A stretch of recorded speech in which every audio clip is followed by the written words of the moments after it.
దగ్గరికి వస్తాను. రమేష్ గారు మళ్ళీ మీ దగ్గరికి వస్తాను. లక్ష్మణరావు గారు చెప్పండి, తెలంగాణ వల్లే ఆంధ్ర దిష్టి తగిలింది, అక్కడ కొబ్బరి చెట్లు నాశనం అవుతున్నాయని పవన్ కళ్యాణ్ మళ్ళీ ఇటు తెలుగు రాష్ట్రమైనటువంటి తెలంగాణలో అడుగు పెట్టాలనుకుంటున్నారు. మరి అక్కడేమో తెలంగాణ వాళ్ళ దిష్టి తగిలి కొబ్బరి చెట్లు మాడిపోయాయి. ఇప్పుడు ఇక్కడికి వచ్చి ఆంధ్ర వాళ్ళ దిష్టి తగిలి హుస్సేన్ సాగర్ ఏమైనా మూసీ రివర్ లాగా మారిపోయిందంటారా ఏంటి? సార్ అందరికీ నమస్కారం అండి. పవన్ కళ్యాణ్ గారు గతంలో మాట్లాడిన మనం రీకన్స్ట్రక్ట్ చేసుకుంటే ఆయన చాలా అంటే ఎక్కడో తెలియనటువంటి ఒక విధంగా చెప్పాలంటే ఆయన ఆక్రోశమా లేదంటే తెలంగాణ మీదమైన అంటే అన్నదమ్ములకు ఉన్నటువంటి రెండు రాష్ట్రాలు విడిపోయిన తర్వాత తెలంగాణ మీద ప్రేమ ఉందని చెప్పాలా, లేదంటే ఆయనకి తెలంగాణ ప్రాంతం మీద వ్యతిరేకంగా ఉందా, అసలు ఆయన ఉద్దేశం ఏంటనేది ఆయనకే తెలియట్లే, క్లారిటీ లేదు. ఒకసారి ఏమంటాడు, 11 రోజులు నేను అన్నం తినలేదు తెలంగాణ నుంచి ఆంధ్రప్రదేశ్ రాష్ట్రం విడిపోయినప్పుడు అని అంటాడు. ఎందుకు మరి 11 రోజులు ఎందుకు అన్నం తినకుండా ఉపవాసం ఉన్నాడు? ఎందుకు ఉండవలసిన పరిస్థితి ఏముంది? అదే వాళ్ళు తెలంగాణ వాళ్ళు ఎప్పటి నుంచి దాదాపుగా 50-60 సంవత్సరాల నుంచి పోరాటం చేస్తూ నీళ్లు నిధులు నియామకాలు అంటే మా ఉద్యోగాలు మాకే ఉండాలి, మా నీళ్లు మాకే ఉండాలి, మా ప్రాంతాన్ని మేము పరిపాలించుకోవాలన్న ఆలోచన విధానంతో ఇతరుల పెత్తనం మా మీద ఏంటి, ఆంధ్రుల పెత్తనం మా మీద ఏంటని మా యొక్క భూములను కబ్జా చేసి ఇతర రాష్ట్రాలకు దీనికి మీరు అప్పచెప్పే కార్యక్రమాలు చేసి ఉన్నారని చెప్పి వాళ్ళు గతంలో చేస్తున్నటువంటి విధానాలు. సో అలాంటి విధానంలో పవన్ కళ్యాణ్ గారు ప్రతిసారి రెచ్చగొట్టే కార్యక్రమం చేస్తూ ఉన్నారు. ఎందుకని సరే 2 ప్రాంతాలుగా విడిపోయాం, అన్నదమ్ములుగా ఉన్నాం. ఇప్పుడు కూడా హైదరాబాద్ లో చాలా మంది కూడా ఆంధ్రప్రదేశ్ నుంచి వచ్చి అక్కడ సెటిలర్స్ చాలా మంది ఉన్నారు, అక్కడ వాళ్ళ వ్యాపారాలు చేసుకున్నారు, ఆస్తులన్నీ కూడా హైదరాబాద్ లోనే ఉన్నాయి. ఇప్పుడు పవన్ కళ్యాణ్ గారు ఉన్నారు, పవన్ కళ్యాణ్ గారు ఆస్తులన్నీ హైదరాబాద్ లోనే ఉన్నాయి కదా. దాని జనసేన పార్టీ వారు అంటారు ఆయన సోదరులు పవన్ కళ్యాణ్ గారు 1 కోటి రూపాయలు ఇచ్చారంటే. అసలు నిన్న లేటెస్ట్ గా ఏంటి మనకు తెలిసిన న్యూస్ ఏంటంటే కోడి చెరువును పవన్ కళ్యాణ్ గారు ఆక్రమించారు, కబ్జా చేశారు. అసలు చెరువు డీ పట్ట భూమిని ఎలాగ కొంటారు, ఎలాగ దానికి పట్టా సృష్టిస్తారు, ఆ చెరువు భూమి దేనికి తీసుకుంటారు?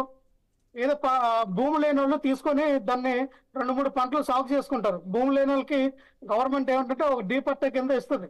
సో ఇక్కడ పవన్ కళ్యాణ్ గారు దాన్ని కబ్జా చేయడమే కాకుండా ఫామ్ హౌస్ పెట్టుకున్నారు, దాన్ని ఆయన విలాసాల కోసం తీసుకున్నటువంటి ఇటువంటి ప్రాంతంలో.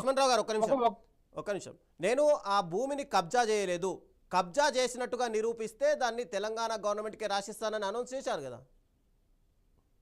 ఇప్పుడు తెలంగాణ ప్రభుత్వం తెలంగాణ గవర్నమెంట్ మీద రమేష్ గారు ఒక్క నిమిషం అండి, రమేష్ గారు ఒక్క నిమిషం అండి, ఒక్క నిమిషం. లక్ష్మణరావు గారు మాట్లాడిన తర్వాత మీరు ఆన్సర్ చెప్పండి. రమేష్ గారు మీకు అవకాశం వచ్చినప్పుడు చెప్పండి. నేనేమంటానంటే పవన్ కళ్యాణ్ గారు ఏదైతే ఒక ఛాలెంజ్ విసిరారో, ఎందుకంటే అది చెరువు శకం కాబట్టి దానికి గతంలో పట్టాలు ఇచ్చేవారు, ఆ పట్టాలు చేర్పులు మార్పులు అయ్యి దాని దానికి వచ్చింది నేను కొనుక్కున్నాను. అని ఈ రోజున అదే పట్ట భూమి మీద అంటే ఒక చెరువు ఏదైతే ఎఫ్టీఎల్ ఏదైతే ఇది ఉంటుందో బౌండరీ లైన్ లో కనీసం మనకు తెలుసు ఈ రోజున ఏదైతే హైదరాబాద్ లో ఏ రకమైనటువంటి విధానం తీసుకొచ్చిందో మరి అన్నిటికి అప్లికేబుల్ చేయాలి కదా. కొంతమేర చేసి కొంతమేర ఆపేయడం విధానంలో కూడా రేవంత్ రెడ్డి గారి సర్కారు కూడా దీని మీద నిర్ణయం తీసుకోవాలా. దీని పూర్వఫలాలు ఏవైతే ఈ ఇది చెరువు గర్భం ఏదైతే ఉందో దాని మీద రేవంత్ రెడ్డి గారు చర్యలు తీసుకుంటారు, అందులో ఎటువంటి డౌట్ లేదు. కానీ పవన్ కళ్యాణ్ గారు ఏదైతే నవనిర్మాణ తెలంగాణ కోసం సంకల్ప సభ ఏదైతే పెట్టారో ఆయన ఇప్పుడు రావాల్సినటువంటి అవసరం వచ్చింది. అని నిన్ను ఎవరు అడ్డుకుంటున్నారు? తెలంగాణలో ఏ పార్టీ అడ్డుకుంటుంది నిన్ను? ఏమైనా బీఆర్ఎస్ పార్టీ వాళ్ళు అడ్డుకున్నారా, కాంగ్రెస్ పార్టీ వాళ్ళు అడ్డుకున్నారా, లేదంటే అక్కడ బీజేపీ ఎవరు అడ్డుకున్నారు?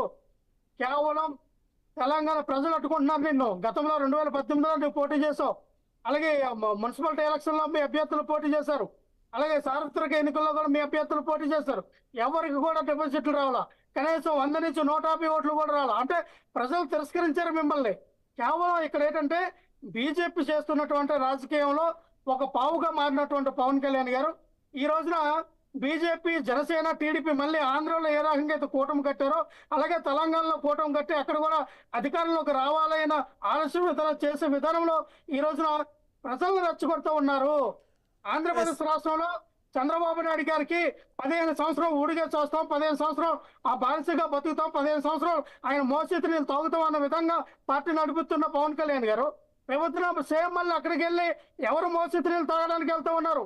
అక్కడ ఉన్నటువంటి కొంతమేర ఓటు శాతం వాళ్ళ అభిమానులకు ఉన్నటువంటి ఓట్లన్నీ కూడా మళ్ళీ అమ్ముకోవడానికి ఆ ద్వారా ఎవరైతే వాళ్ళకి అక్కడ కూడా బానిసరకం చేయడానికి లేదా వాళ్ళకి ఈ 15 సంవత్సరాలు 30 సంవత్సరాలు వీళ్ళు గుంపు గుర్తుగా ఈ ఓట్లను తీసుకెళ్లి ఎవరికి అమ్మడానికి ఆంధ్రప్రదేశ్ లో ఆల్రెడీ అమ్మేశారు. కాపు జాతిని అమ్మేశారు. కాపు జాతిలో ఉన్నటువంటి కొంతమంది వాళ్ళ అభిమానులకు ఉన్నటువంటి వ్యక్తులను అమ్మేశారు. పవన్ కళ్యాణ్ ఇష్టపడే ఈ వ్యక్తులుగా ఓట్లేసిన వాళ్ళని నమ్మేశారు.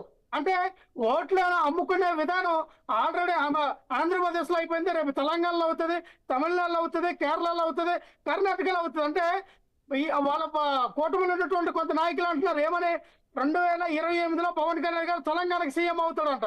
అంటే ఆంధ్రప్రదేశ్ లో సీఎం అవడు. ఆయన ఆంధ్రప్రదేశ్ వాసి, ఆంధ్రప్రదేశ్ ప్రాంతాలకు చెందిన వాసి, ఆంధ్రప్రదేశ్ లో సీఎం అవడు. ఎందుకు అవడు? ఇక్కడ చంద్రబాబు నాయుడు నట్టిమెత్త అంటాడు కాబట్టి, ఇక్కడ నారా లోకేష్ నట్టిమెత్త అంటాడు కాబట్టి తెలంగాణలో సీఎం అవుతాడంట. 2028లో తెలంగాణలో సీఎం అయితే మరొక 5 సంవత్సరాలు పోతే 2033లో మళ్ళీ తమిళనాడుకి సీఎం అవుతాడేమో. మరొక 5 సంవత్సరాలు పోతే